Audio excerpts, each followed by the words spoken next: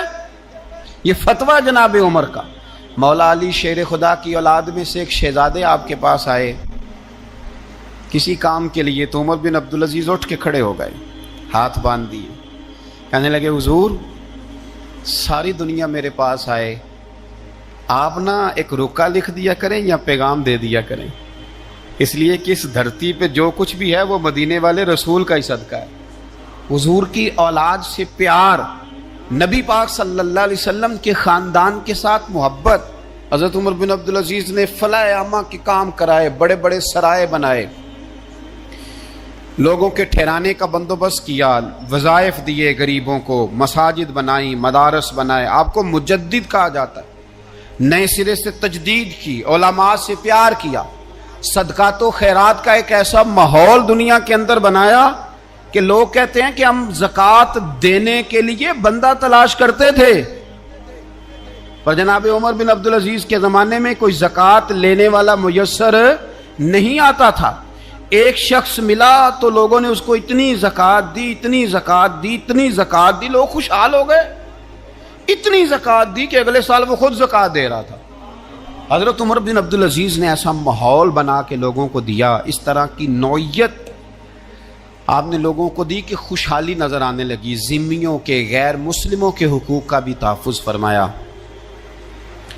39 سال عمر پائی، صرف نمازیں بھی پڑھ گئے، صدقے بھی دے گئے، عبادتیں بھی کر گئے، 2.5 سال حکومت بھی کر گئے، اللہ رسول کو راضی بھی کر گئے۔ عمر پائی 39، پورے 40 نہیں، 39 سال عمر پائی، اتنا کچھ کر گئے۔ ہم تو بھی انتظار میں رہتے، ہم تو بھی انتظار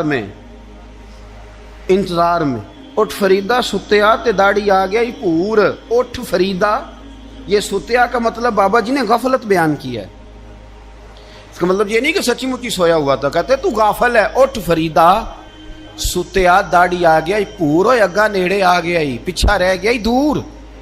40 سال کی عمر میں آپ کو زہر دے دیا گیا، کچھ لوگوں کو برداشت نہیں نہ ہوا۔ ایک شخص آیا رکا لے کے، اس نے کہا حضور پچھلا خلیفہ میرے نام 20,000 دینار لکھ گیا ہے، پر وہ فوت ہو گیا ہے، تو آپ یہ رکا ہے، مجھے 20,000 دینار دے دیں۔ آپ فرمانے لگے سنبھال کے رکھ، شاید میرے بعد والا دے دے، رکا سنبھال کے رکھ، پر مجھ سے نہ امید رکھنا 20,000 دینار تو میں 20,000 گھر میں دوں گا اور 20,000 چولہے جلاؤں گا، میں ایک آدمی کو اتنا امیر کر دوں اور باقی لوگ دیکھتے رہے۔ آپ کو زہر دے دیا گیا، بیمار رہے، بچوں کو بلایا، فرمایا بیٹا میں جہنم سے ڈر گیا تھا، تمہارے لیے مال نہیں جمع کر سکا، بزدل نکلا، شدید علیل ہو گئے۔ وہ جو آیت میں نے پڑھی ہے نا، آپ کی اہلیہ کہتی ہیں کہ آخری وقت آپ کی زبان پر وہ آیت جاری ہوئی، تلک الدار الآخرۃ نجعلھا للذین لا یریدون علوا فی الارض ولا فسادا والعاقبۃ للمتقین۔ فرمایا یہ آخرت کا گھر ہے، ان لوگوں کو ملے گا جو نہ زمین میں تکبر کرتے ہیں نہ فساد چاہتے ہیں۔ یہ آیت پڑھی اور روح پرواز کر گئی۔ مرنے سے پہلے، وصال سے پہلے 10 دینار یا 20 دینار دے کے اپنے بیٹے کو بھیجا، فرمایا گاؤں میں جاؤ اور میرے لیے زمین خریدو قبر کے لیے، اور اگر گاؤں والے خوشی سے دے دیں تو خریدنا، اور اگر انہیں دقت ہو تو انہیں تنگ نہ کرنا۔ 10 دینار کی زمین خریدنے کے لیے جب بیٹا جانے لگا تو اس نے کہا حضور کچھ لوگوں کی خواہش ہے کہ آپ کا جسد خاکی مدینے لے جایا جائے۔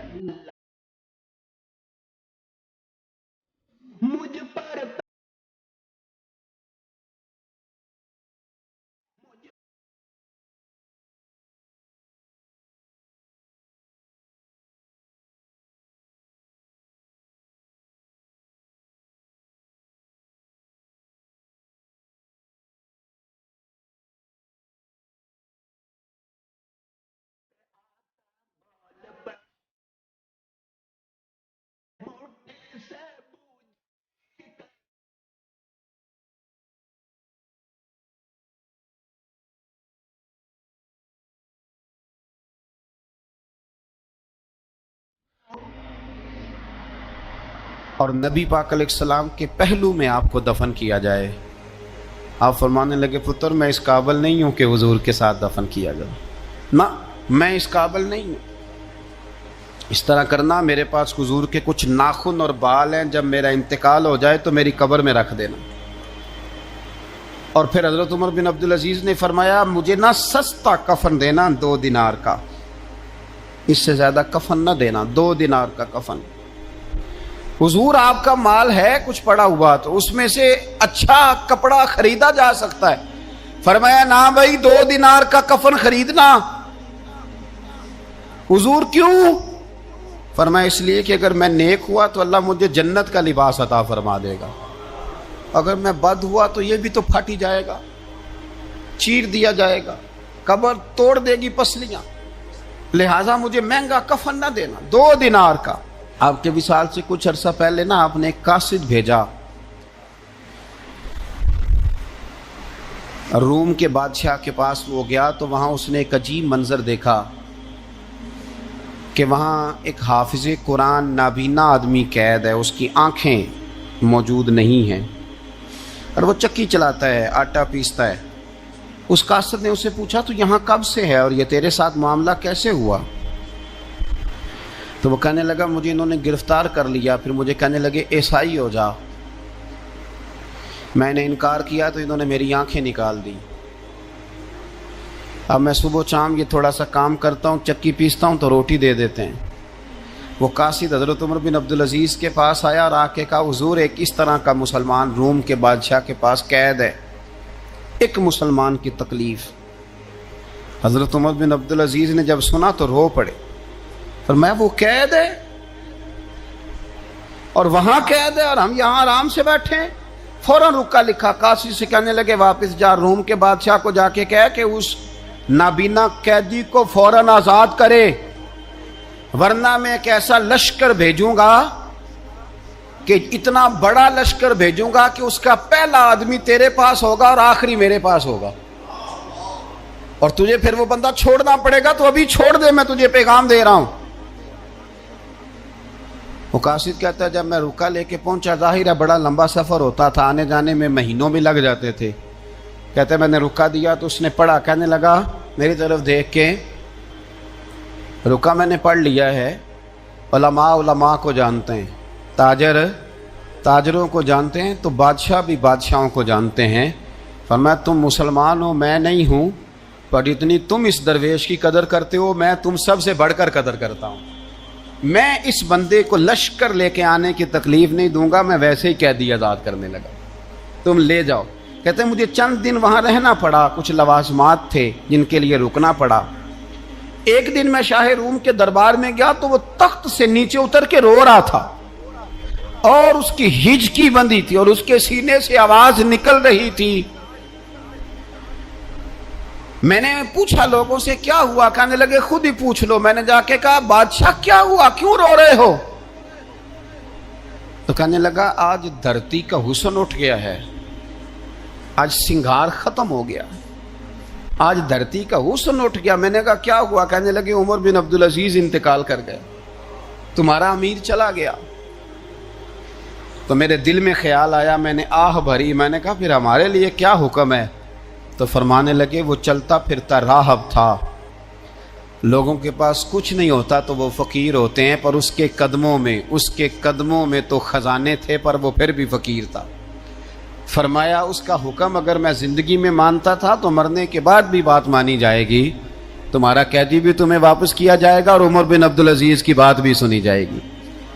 کسی نے حضرت عبداللہ ابن مبارک سے کہا آپ بڑے زاہد ہیں، آپ نے دنیا چھوڑ دی۔ فرمایا میں تو عالم فاضل ہو کے زاہد ہوں، زاہد تو اصل میں عمر بن عبدالعزیز تھے جو بادشاہ ہو کے زاہد تھے۔ مالک بن دینار بھی کہتے تھے وہ بادشاہ ہو کے زاہد ہیں۔ ان کا انتقال ہوا تو خواجہ حسن بصری فرمانے لگے آج دنیا سے بہترین آدمی چلا گیا۔ حضرت سیدنا امام احمد بن حنبل فرمایا کرتے تھے جو عمر بن عبدالعزیز کا ذکر کرے رب تو اس پر بھی رحمت نازل فرمائے گا۔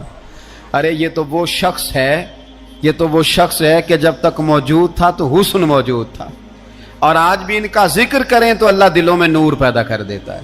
حضرت عمر بن عبدالعزیز رحمت اللہ علیہ تو وہ نیک آدمی تھے، کہ ایک شخص آپ سے گفتگو کر رہا تھا، سرکاری بات چیت ہو رہی تھی تو چراغ بھی سرکاری جل رہا تھا. اس نے پوچھا حضور چلے سرکاری بات تو ختم ہوئی، طبیعت کیسی، حال کیا؟ فرمایا ٹھہر جو. ایک چراغ بند کر کے دوسرا جلا لیا. اس نے کہا حضور یہ کیا؟ آپ فرمانے لگے وہ سرکاری چراغ تھا، یہ میرا ذاتی ہے. جس شخص نے اتنی باریک بینی کے ساتھ تقوی اختیار کیا ہو، نبی پاک سے اتنی محبت کی ہو، دعا کرتے ہیں اللہ ان پہ کروڑوں رحمتیں فرمائے، اللہ ان پہ بے حساب برکتوں کا نزول فرمائے. دو باتیں حضرت عمر بن عبدالعزیز کی زندگی میں ہمیشہ غالب رہی. ایک تو دنیا ہونے کے باوجود دنیا سے دل نہیں لگا. یہ دو باتیں آپ نے یاد رکھنی. دل نہیں لگایا دنیا سے. مال تھا، دولت تھی، پر وہ اس چکر میں نہیں پڑے کہ یہ مہنگا جوڑا میرے گھر کیوں نہیں، یہ اعلیٰ کار کیوں نہیں، اب یہ والا میں نے گھر. ایک اینٹ پر دوسری اینٹ نہیں رکھی ساری زندگی. چونکہ وہ سمجھتے تھے زندگی مختصر ہے تو 40 سال کی زندگی میں ہی کمال کر گئے. اور دوسرا، حضرت عمر بن عبدالعزیز نے ہر وقت ایک چیز اپنے ذہن میں رکھی کہ مجھے اللہ کے سامنے کھڑے ہونا ہے. اور وَلِمَنْ خَافَ مَقَامَ رَبِّهِ جَنَّتَانِ، جو رب کے سامنے کھڑے ہونے سے ڈرتا ہے رب اسے 2 جنتیں عطا کرتا ہے.